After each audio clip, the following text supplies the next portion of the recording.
I'm Anne-Marie Pryke, and I am the host for today's Second Act Mamas podcast, episode number 2. This is a place where women in the second act of their life can come and talk, support, encourage, teach, laugh about everything that this stage of life has to throw at you. And help me welcome my guest today. I'm so excited. Kelly Abel, or Kel. I always ask her what she prefers to be called, and she says she doesn't care, but she must care. Anyway. Maybe a little bit. Maybe a little bit. Okay. You're allowed to call me Kel. Okay. Well, that's the thing. It's like a nickname. Yeah. So you can't assume the nickname without permission. Right. Yeah. You have permission. Thank you. I appreciate that. Kel is an amazing wife, mother of 3, grandmother of 1 who just had his first birthday. Which I have pictures to show you. Oh, that's fun.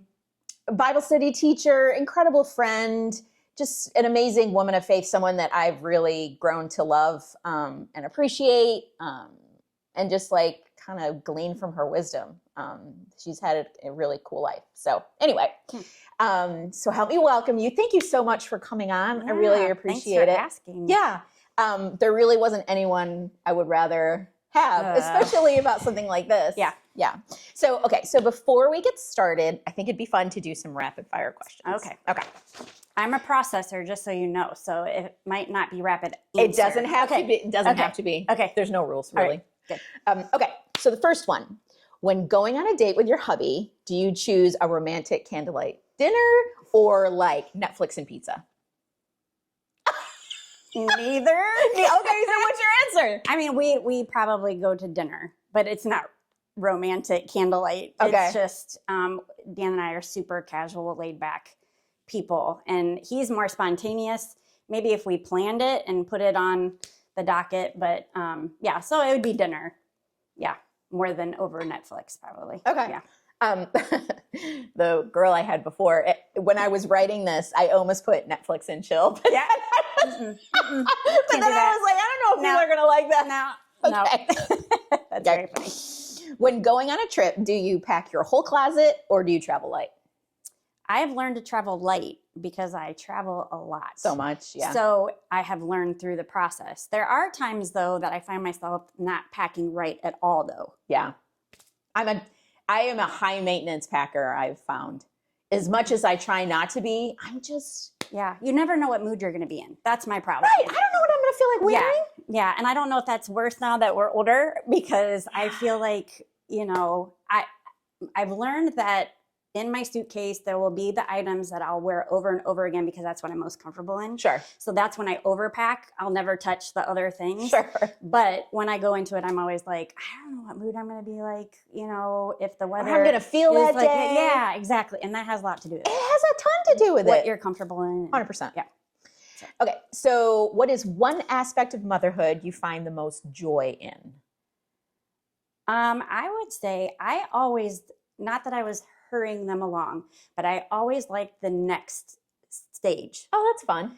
And I don't know if that's a very common thing. I think that's fun. I tend to hear women who are just like, I never want them to grow up. I wish they stayed babies forever. Especially during those early years, of I just love cuddles and I love this. And I did. I loved every minute of that.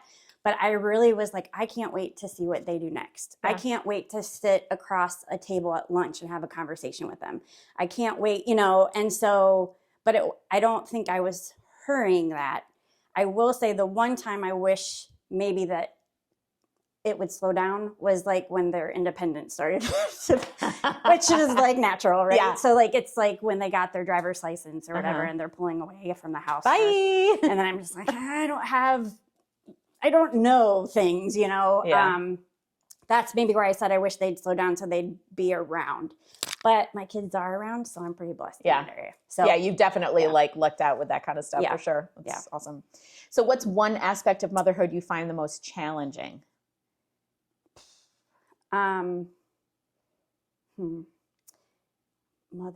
in general, not even right now. Anything. Well, okay, so I even mentioned this at lunch, and then my oldest, who I am going to talk about because she's very concerned about that. And this is maybe the only time I'll talk about it. Okay. But she was, they were kind of all asking me, my daughters are with me right now. So they were asking about the podcast. And so I said, she was so concerned, like, it's going to be an hour about us or whatever. And I said, no, it's not. It's an hour about me. And then I started talking and she goes, Mom, you're not on the podcast now. And I was like, little sassy little thing. But one of the things that I had talked to her about is that I said, I'm a first-time grandma. He just turned 1. So it's the strange thing is that she's still my kid. How do I not parent her as my kid anymore? Because now I have a grandkid and it's her kid and she's got to figure things out, How old is Ashley? She's 24. Okay. Yeah. But she's still my kid. Yeah. When I'm around her, I'm her mom. And so even though I've got this role of grandma now too, which I'm not worried about him and my role with him, but it's her and trying to navigate what that looks like, when to speak, when not to speak, all that stuff. So I haven't really learned that yet. But then I have one at college. So I feel like this has been, I would say to wrap it all up, I would say, yes, there were challenges when they were younger, but it was more physical. The challenges now, it's more brain and it's more conversation and talking and praying. And so for me, I think that almost is harder. I do too. Yeah. 100%. I thought it was harder. Yeah. So I have one in college, and then 2 are married. Yeah. And so those are both new, 1 grandbaby, no kids yet, newly married. They're just trying to figure out being together. Sure. And then navigating a son through his next steps. Yeah. So it's a lot. So what is one new skill or hobby you have always wanted to learn or try? Oh, learn. Gosh, there's a lot. But I'm going to say it because I just saw it and I'm like, I don't know why I didn't do this in school. So I went to art school, and I kind of, you got to choose electives. So you got to dabble in things that maybe weren't in your major as far as art electives. Sure. And the one thing that I wish I would have taken was ceramics, but on the wheel, like pottery or whatever. Yeah. And spinning like a pot and stuff. I think that would be cool. What's the other way? Is there a different way to just slab? And I did that and that was okay. But I'm like, there's something. I didn't know there was a choice between. I guess that makes sense. Yeah. What do I know about ceramics? But yeah. Or glass blowing. That's cool. So there's actually a place around here that does like glass blowing classes and stuff like that, like really fun things. Yeah. When we first moved to Jacksonville, and because I graduated, got married, and moved to Jacksonville, and it was like all I knew was school, and so I had to go either find a job or go back to school. Sure. And I was looking at school for a minute second, and JU had a glass blowing class that I was like, I was tempted to. That would have been really cool. Yeah, it would have been. That's awesome. So, yeah. Okay, so when launching your kids, is it freedom at last or is Sobfest? I'm not in either camp. Yeah. And I think because like I said, they're close to me. Yeah. Ash and Kyle and Oliver just, so we travel back and forth between a little town in Michigan and then Jacksonville. Kids were born and grew up here. Ashley was 12 when we moved. She's our oldest. And then it just went down from there. They're 2 years apart. So she and her family actually moved back to Jacksonville. So I would say, yes, I mourned that, even though we are in Jacksonville often. Sure. So, and I really have the flexibility to come if I needed to or wanted to. But it's still different. They're not in proximity per se. So yes, sad, but again, excited for them. Yeah. And their new life. The other 2 married live right below us in our basement. It's a full... So fun. It's their own space though. They come in, it's their home. They don't have to use any part of our home upstairs. I mean, like you have a full kitchen and stuff, right? Yep. Yeah. Yep. So it is totally theirs, as they're saving to get a house. And then, so they're right there. So I haven't really mourned that yet. Yeah. When Sid and Caleb go, that will be a tough one because Sid and I do a lot together. Sure. She's my needy one. Okay. like she couldn't, they were going shopping while I came here to do this. And she's like, what am I going to do without you? I'm like, you'll be okay. You'll be okay. And then Zachary, that was hard because when he first launched and he was going miles and miles away. So I think that was the first time I really felt like he was getting out of the house and going. Like truly launching a kid. And then learning. And so, yes, I held it together until that weekend that we moved him in his dorm. And then that final goodbye, I turned around and then our hotel was just literally down one block and I cried. So it's a little bit of both, but I'm not a sobber. Yeah. I cry, but that was tough. Yeah. It's hard. Yeah. It's real hard. Okay. So I think this might apply, but if it doesn't, you don't have to answer. So what is one symptom in perimenopause or menopause that you weren't prepared for? Oh gosh. Probably the sleep part. Yeah. I have a hard, it's the insomnia. Is it every night? Pretty close. Now, can you fall asleep and then you wake up and then you're up? Or is it you just can't sleep? I fall asleep and I'm sleeping really well. Yeah. And then at about 3:30, 4 o'clock in the morning. And I feel like I could just get up. But then I'm like, my alarm goes off at 6:10 so I can go to the gym. But then it's like that waiting game, it's like, do I get up? Do I not get up? I don't want to get up. Yes. What's the point of laying here? Yeah. And then I don't know about you, but for me in that, because it's pretty similar.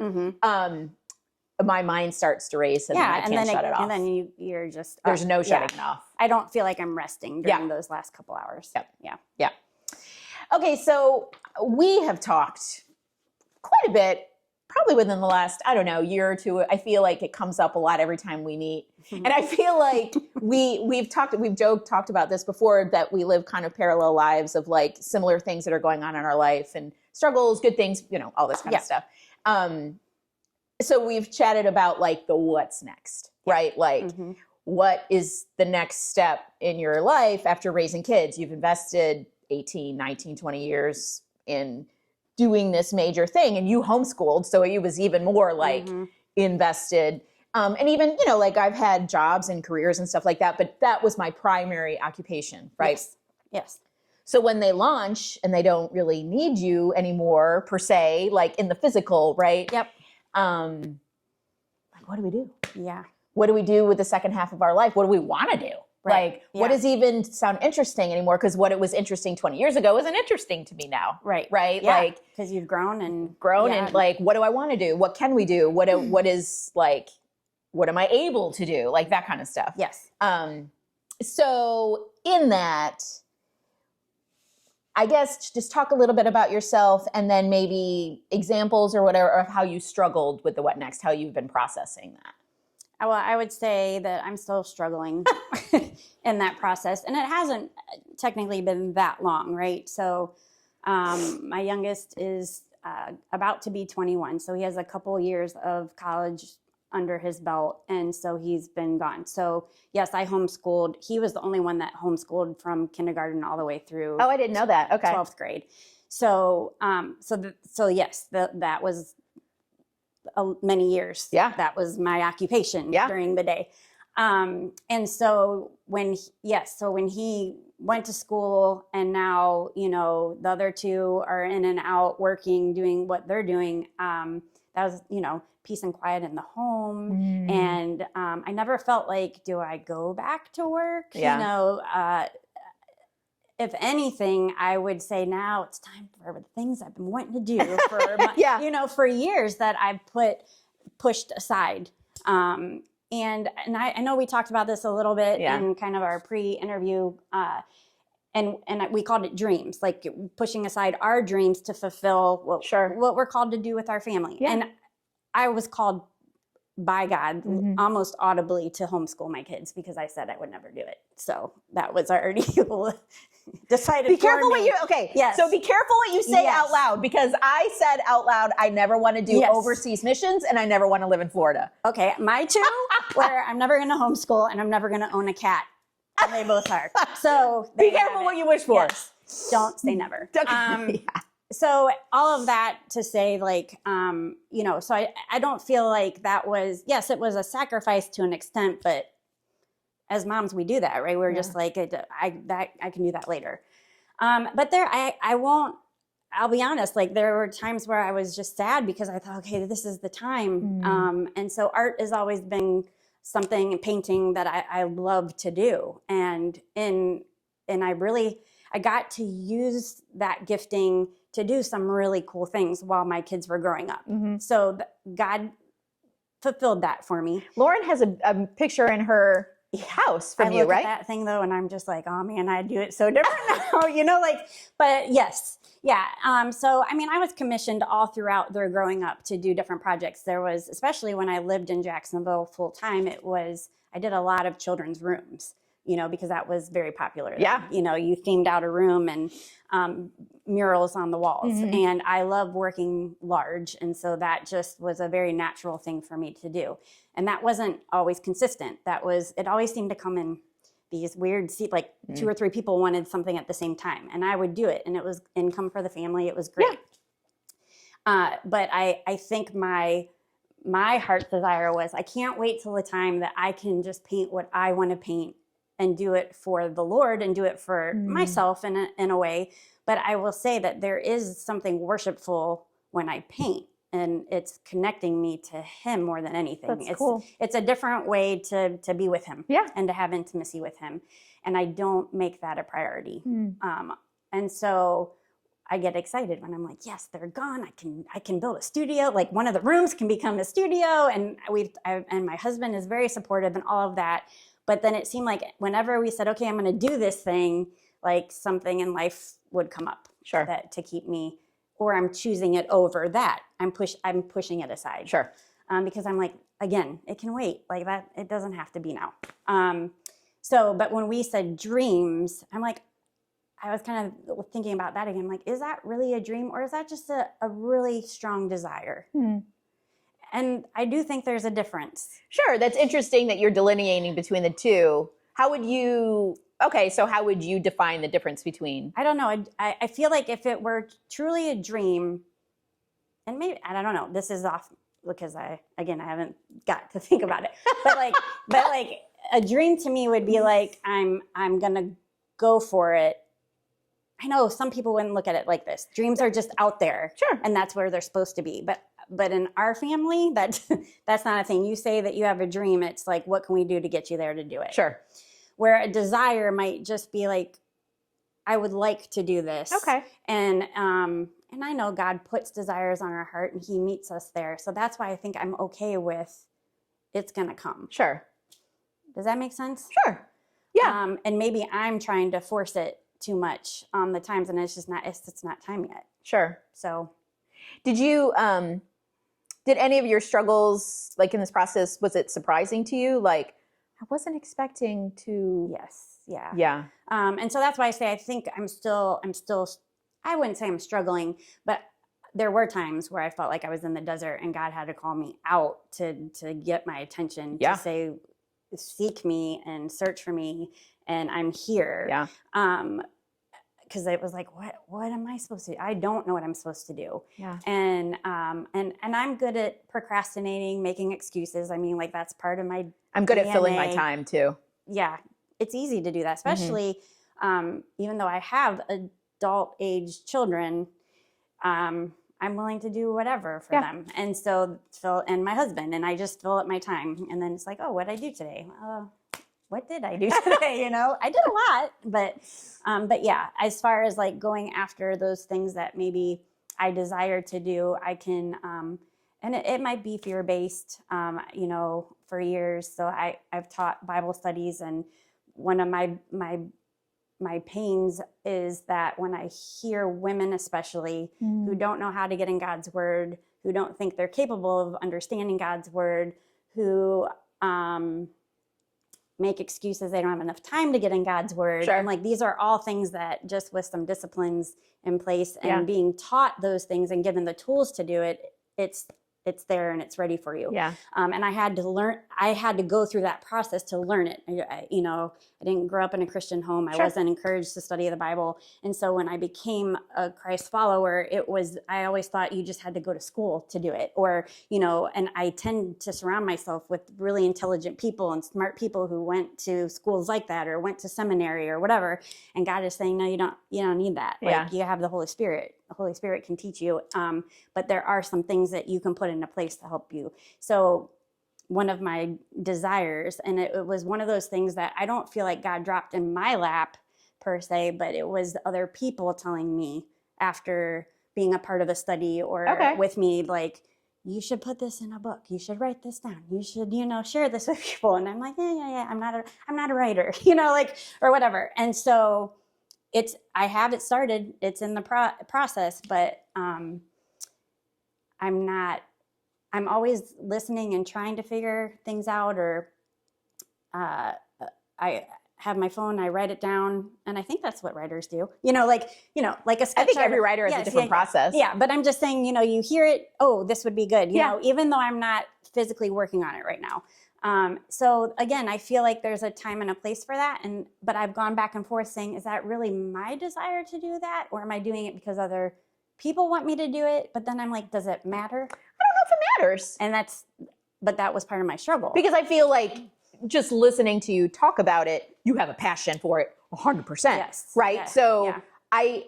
I mean, the Lord uses, lots of different people. Yeah. Maybe those people were his way to encourage you. Yes. Like, I think this would be great for you. Yeah. And I do. I go back and forth with that kind of stuff. Like, I'm overthinking it, which means I'm delaying.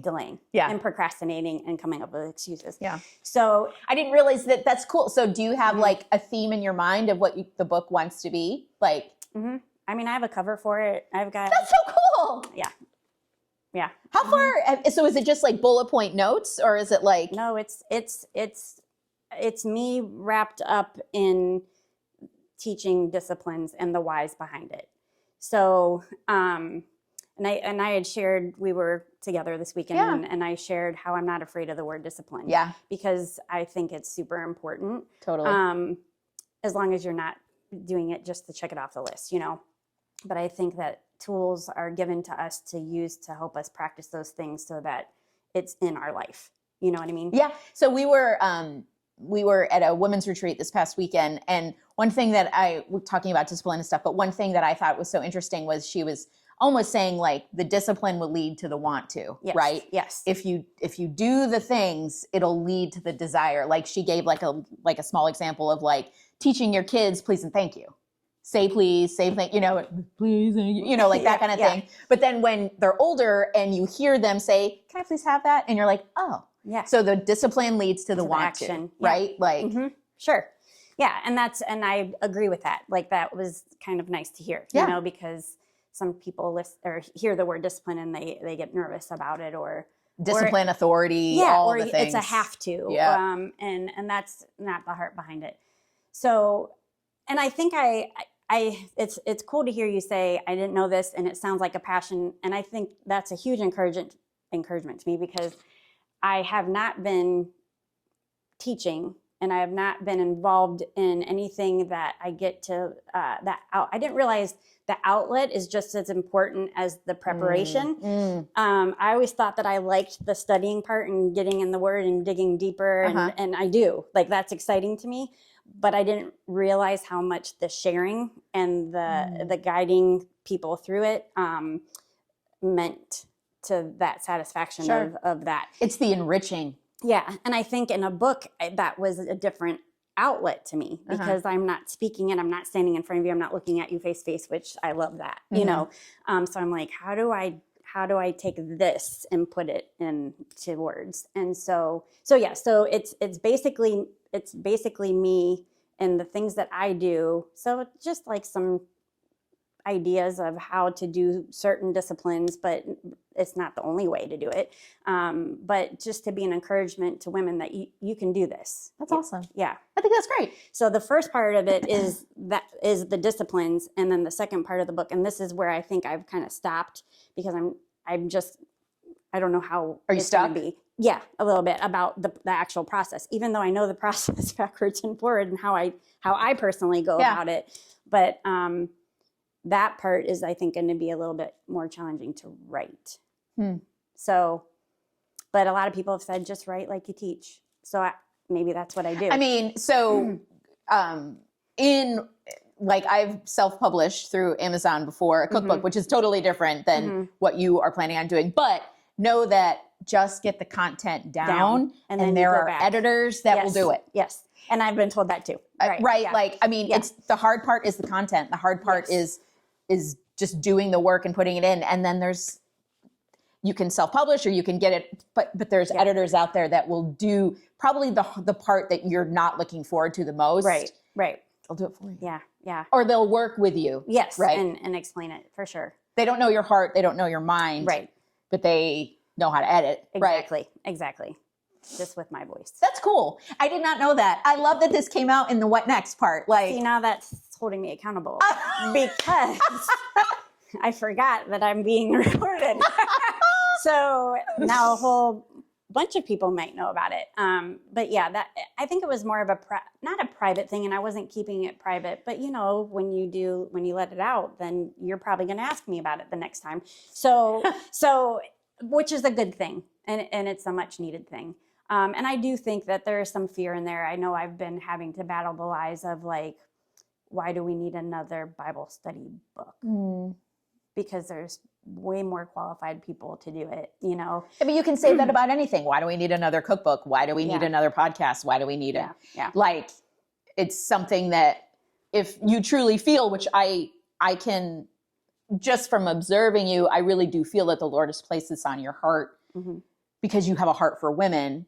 And I've said this before, women need other women. Yeah. Right? Like, Lord willing, you have 1, 2, maybe 3 women in your life who are gospel mirroring women.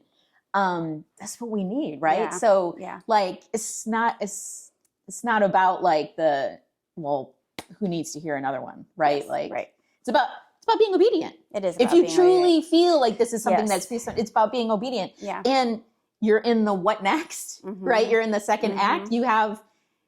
And maybe that's what makes it weird. It's like, I actually have time to think about this stuff now. Right. You know? Well, and so that's interesting thinking about like new opportunities or whatever. Like, what do you think keeps you from pursuing those opportunities? Right. Like, you personally, like, what do you think is, if you were to really like nail it down?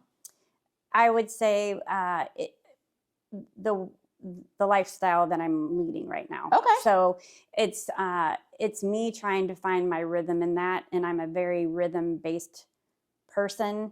So that's where I'm trying to embrace that every day looks different, that next week is not going to look like last week, which I think we can all say to a certain extent, but it's not like I'm going. But that's hard. Yeah.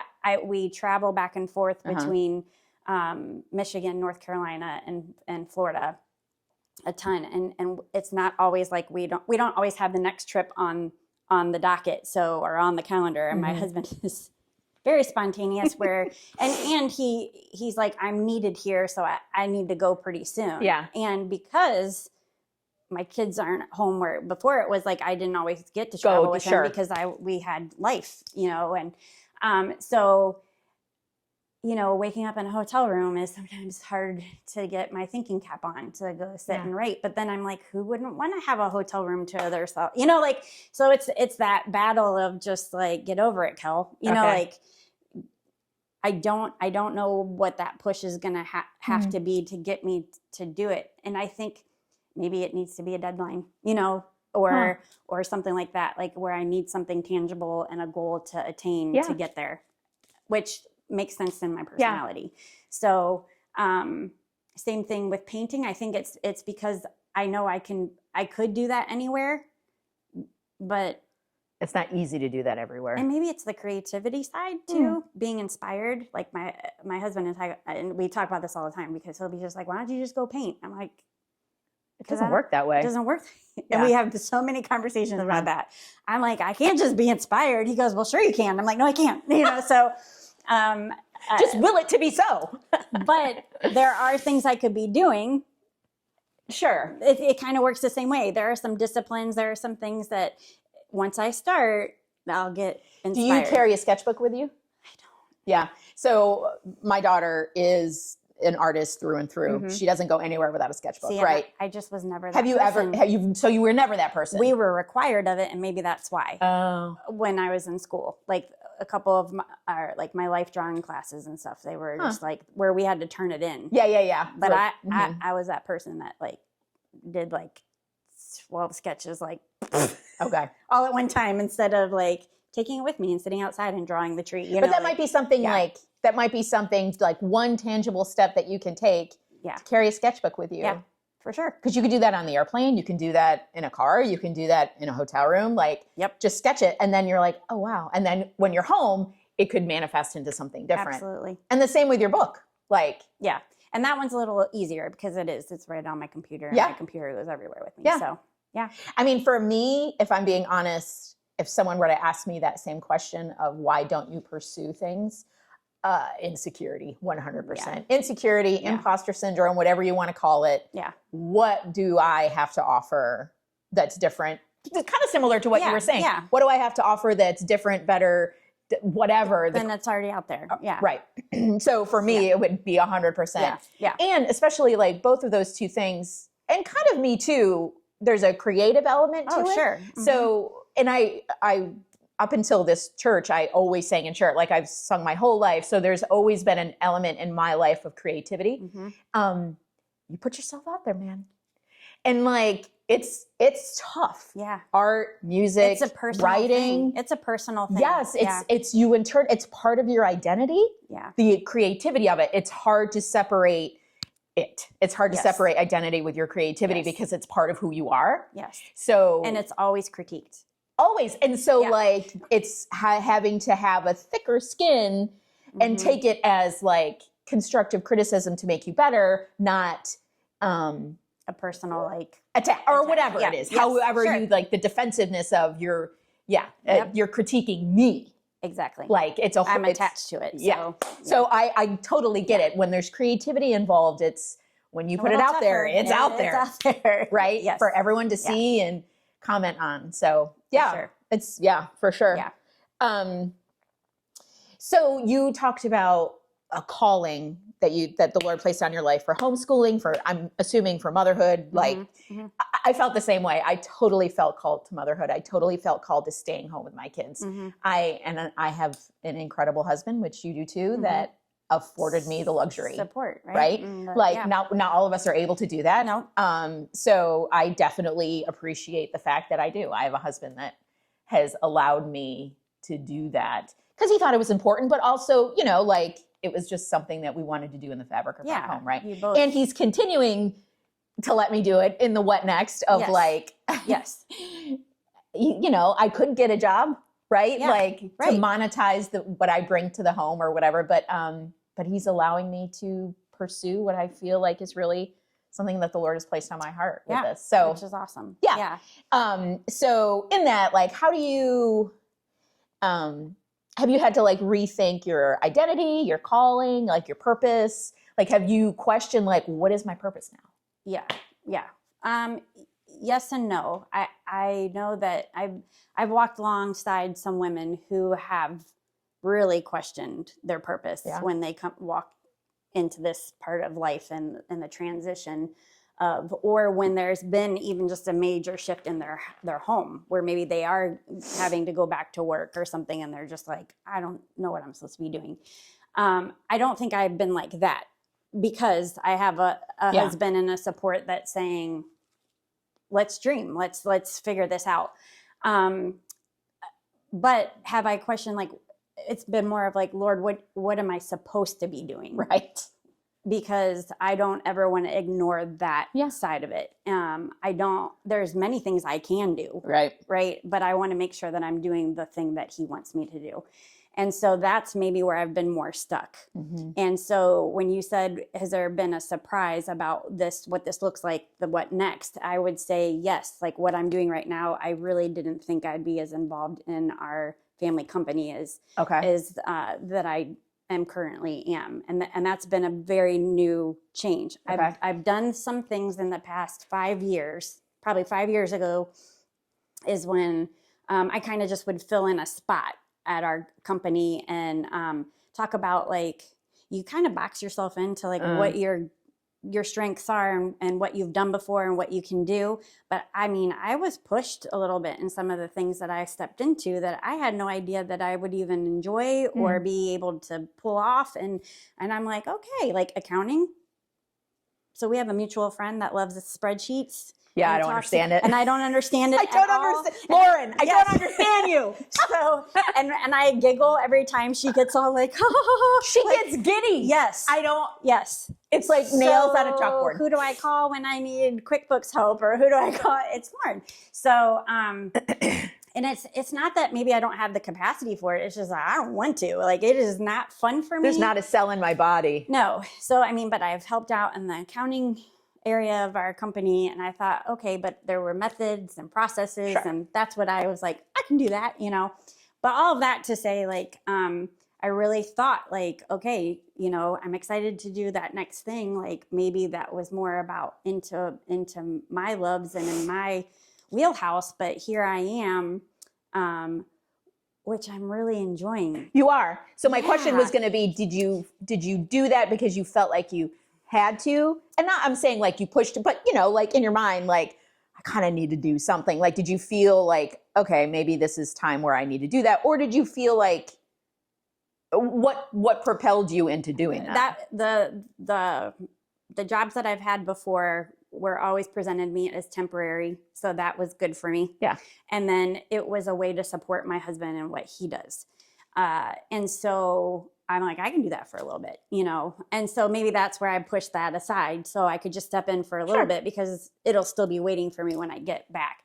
And so, and my husband also at one point, he said by the end of the year, because he saw that it was like the accounting thing got to a point where I'm just like, this is not, so I don't even have to say it. So it was like, but I mean, it was very cool. We were going through some leadership training at the time, and we had, it actually, the leader of that training was like, he didn't like spouses, like, or anybody close to you to be the person that you went back and forth with. But on that specific day, like it was Dan and I were the last two in the room that needed to be paired up with somebody, and that was it. But the leader was like, but I'm okay with this today. And I tell you, it was like being in therapy. And we answered these questions, and we were both crying at the end because we knew that we weren't in the spots that we needed to be in. And my husband gave me permission to like he released me from that position saying, I'm keeping you from X, Y, Z. So it's healthy. It's good. You know, I've never felt like you must do this or this is that. And it's just, again, supporting him in that way was super important to me. So fast forward to where I am now, we are going through a total restructure of our company. And he came to me and asked me to be a part of it. And it wasn't even as a hired employee. It wasn't anything like that. It was just, I need you to sit in on this and be another listening ear. Because he values your... Yes. And so I was like, okay. And I really didn't know what that was going to entail or what it really looked like. And it's exciting and it's fun. And it's all the things that I think it's neat to see, like how the things we've experienced together, but then the things that we've experienced apart are coming together. And I've always said, like, Dan and I have just, when we work together side by side, we are a good team. Like, it's fun. Like, we had other friends that are mutual, and when we lived here, we would do a pumpkin carving contest every year. And I'm telling you what, man, Dan and I did not take that lightly, and we like won first place. And okay, so, but it's just like, but you know, it was meant to be an exercise that you do with your spouse because it was a marriage class, or not even a class, but you know, like a fellowship with other married couples, and that was the purpose of it. But we actually did it, and like we wouldn't just start like that month, like coming up with what we were going to do. Like we would scheme and come up with ideas and working together. We don't argue. And it's not that we don't always see eye to eye and that we can't, but I don't know, when we are both focused on that same goal, we just are good together. And I feel like that in this. That's great. Where accounting, doing some marketing, you know. It's like filling a role, but not filling a purpose. Absolutely. Yeah. So now I feel like I'm being satisfied in the sense of I'm not only supporting my husband, but it is our thing now. That's cool. It's been another like inside joke in our family. I'd always say your company, or, you know, because it was the Abel name. It was coming down through the Abel family tree. I am an Abel now. And he would say that you're an Abel. So I don't know why you keep saying my, or, you know, it's we. And I'm finally at the we, but I think maybe because it is just logically, I have a place there now, and there's a value to it, more than just being Dan's wife. That's awesome. You know, that's really cool. So do you think this is like permanent? Yeah, I think moving forward for sure. Yeah. This is probably going to like be full-time permanent. I don't know if my role, that could be organic and change as my husband's does, because I'm kind of attached to him, which just makes sense. So he is definitely the visionary of this company, and it's going to free him up to do the things now that have been on his heart for years to do. Cool. And so I get to be beside that, and not just a support, but together we get to do that. Yeah. So I'm looking forward to that. And so I feel like the Lord will open up, like, it's not like have pressing things to do daily. So maybe like when I am sitting in that hotel room, it'll allow me to do some of those other things. Yeah. I'm not stuck in it's a full-time job. It will always be a full-time job. Sure. It's like a ministry. Yeah. Really more than a company, but it doesn't mean that I have to ignore all those other things. No. And I think that's where you'd find the balance and, of that kind of stuff. And I think if you were to try and really explore, like, keep a sketchbook with you or whatever, I think it would kind of just happen organically. Being more intentional with those things instead of like, it's there. Yeah. Yeah. Maybe dig a little deeper of what's keeping me, and then just do tiny little steps. And I don't think it has to be anything major. It's just the tiny steps, like, no, I really do want to do this. And it's okay to have a heart's 3 years to do it. Right. As long as I'm working towards it. Yeah. It's okay to have a heart's desire, right? Like, I think sometimes as mothers, we find it to be selfish. Yeah. Maybe not so necessarily in this act of our life, but in the active parenting season, to have like time for self-care or whatever you want to call it. Yeah. I think sometimes we view it as like selfish or taking time away from our kids or whatever. I don't necessarily think that's true, though. I don't either. Yeah. Yeah. I'm on that page too. Yeah. And that's what I was saying, like some of the women that I've seen walk through it or they don't know what to do next because their identity has been placed in being that mom of those small kids. And that breaks my heart because I'm like, there's still things that you have to offer, you know, like even when I hear, like, we all have something to offer and I do believe that, but here I'm saying, why do we need another book, you know? But isn't that binary thing, right? You know, that, but it really does break my heart when I hear a woman say, like, I don't have a clue. I don't dream. I've never had the chance to dream. And I mean, I had someone say that to me and I just thought how foreign that was. Yeah. Like, what do you mean you don't? There's not stuff that you wish, like taking a flower arranging class or whatever it may be. Yeah. And they're just like, I have no idea. And I'm like, at least I have kind of like the same thing. I have these options. Yeah. And so maybe you're telling me like, hell, get after it because not everybody gets this, you know, I don't know. Well, I mean, and not to put like, you know, I'm just saying you're make not you telling feel me. bad. Okay. I hope you're not taking it that way. It's God through you, Anne-Marie, telling Kel, get your act together, stop making excuses and get about it. So, no, I didn't mean it that way. So, but I think, so to your point of that, you know, you're helping me process. Okay, good. That's a better way to say it. I'm helping you process. Yes. But, you know, like I said before, we have been blessed with incredible, supportive, encouraging husbands who have given us which the space, make all the difference in the world. Who have given us the space to be who we are. Yes. Right. And, you know, and that's not always the case for some women where maybe they do dream, but they don't have the space to be able to do that. So they've just lost themselves. Yeah. Right. Like, so that's so much deeper than just like, no, I don't dream. There's deeper issues going on there that like, right. Like, no, Dan, even on the way over here before I left to come, he's like, so you're nervous? And I go, probably. Like, I mean, I mean, I've been on one other podcast, but it wasn't. Oh, that's fun. Yeah, but it wasn't. I don't know. I just don't think about that. But I was like, this is a little different. I think because my heart is really connected to this with it being with women and stuff like that. So, but anyway, he said to me, he's like, "Why are you nervous? Just be yourself," and that's really cool. It is really cool. Mm-hmm. And sometimes I'm like, okay, but what does that mean? Is that helpful? Like, I don't know if that's helpful. Right. I don't know. Who am I? Like, what do I want to be? Yeah. I don't know. Yeah. Anyway.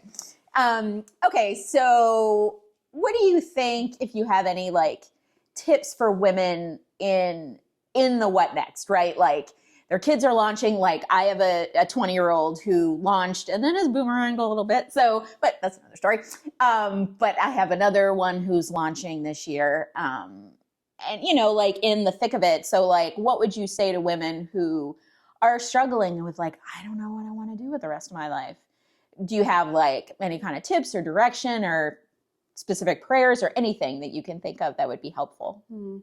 Well, you said specific prayers. I would just say that's the best place to start. Yeah. Is just having that conversation with God. So one of the things I think that has helped me a lot is silence. And the quiet, because you are launching kids, you know, your house is going to change. And so we always, you know, we have a couple musicians in the family. So there was either a piano playing or guitar playing or, you know, always a TV on or video games happening or, you know, or just play or, and we were the house where all the friends would come, you know, and they still come. And I love that, you know, but it's noise.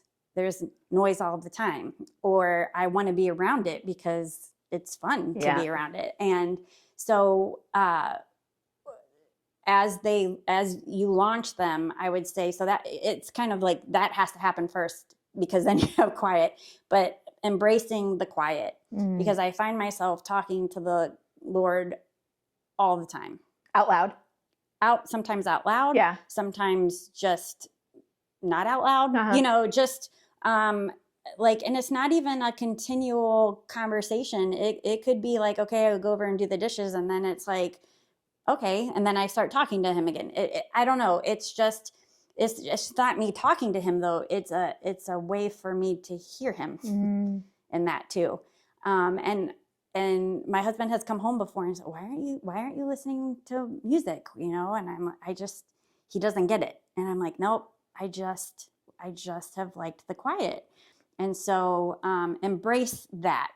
Don't be sad about it because it's actually a very sweet gift. And then, and just be in the word and just listen for God's voice on that. And be specific when you're talking to him. If it's, you know, especially if you're like, I don't know what my purpose is, then be specific about that.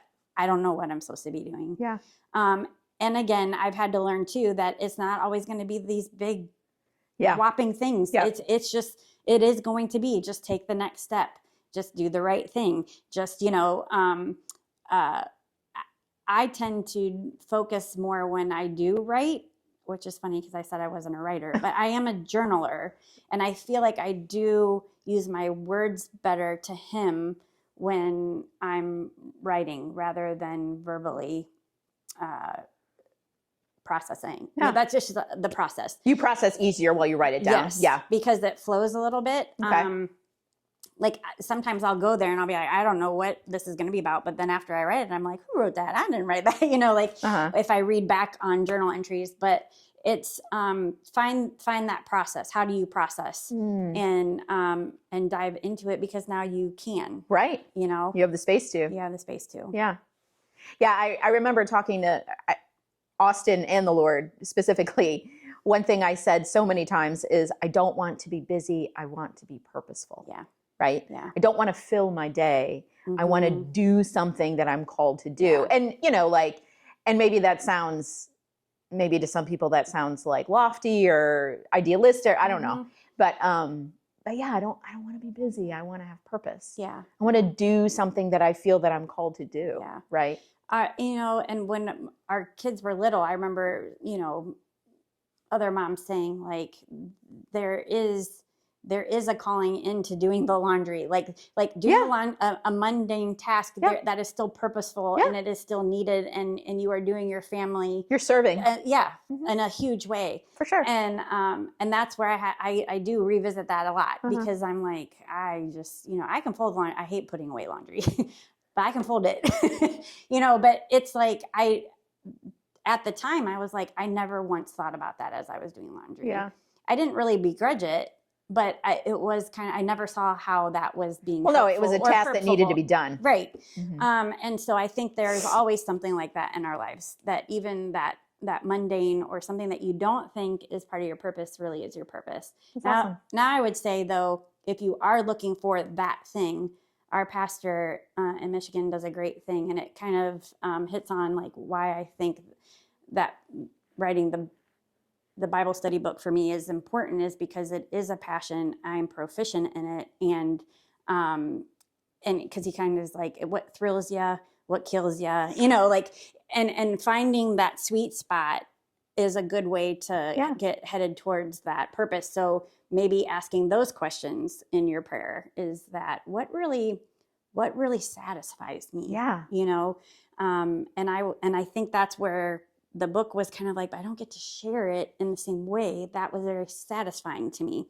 But maybe if you were to actually get it on paper and publish it, you could share it, right? That is the part the of the Lord sharing. would open up opportunities to share it, small group setting, large group setting, one-on-one, whatever that it, right? And it doesn't have to be like this, the way that I think that it should be. Yeah.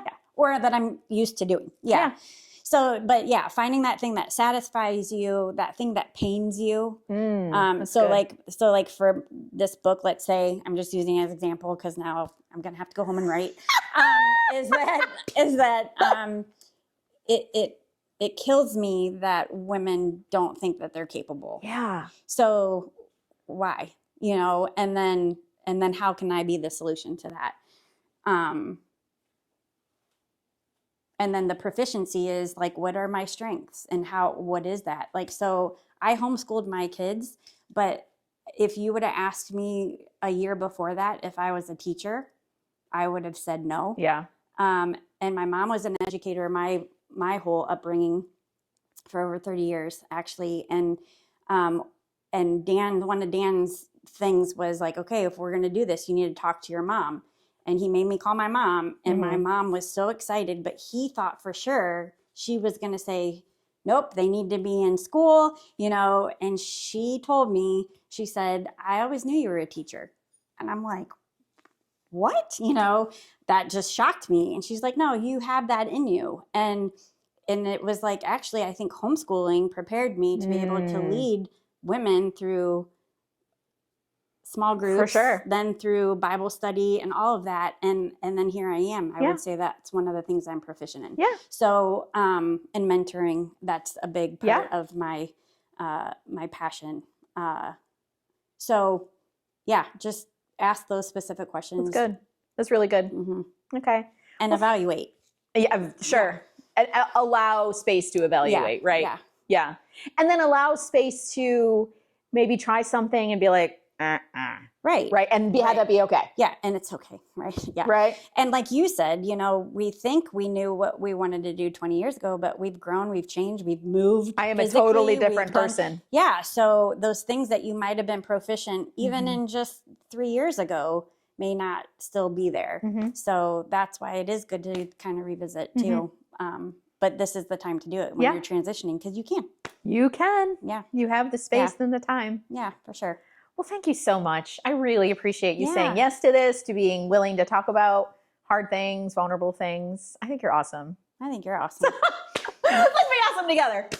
I think we are. All right. Well, thank you so much. It was a privilege. So thank you for having me.